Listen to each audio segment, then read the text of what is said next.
நாம் இன்றைக்கி செந்துமல்லி பார்த்துட்ருக்கோம். செடி வந்து 60 நாள் செடி.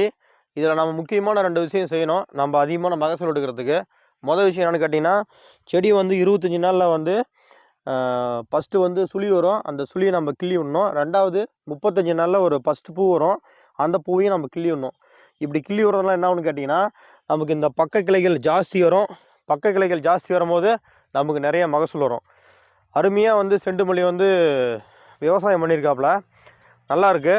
பொங்கலுக்கு வந்து பார்த்திங்கன்னா இதில் ஒரு 400லேருந்து ஒரு 500 கிலோ பூ வந்து இவர் அறுப்பாப்புல. இந்த மாதிரி நம்ம சீசன் பார்த்து போடணும்.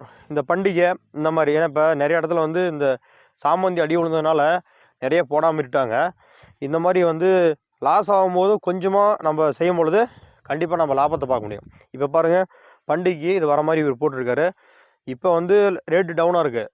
தை ஸ்டார்ட் ஆகும்போது அந்த டைம்லேருந்து விற்க ஆரம்பிச்சிடும் பூ ஃபுல்லாகவே.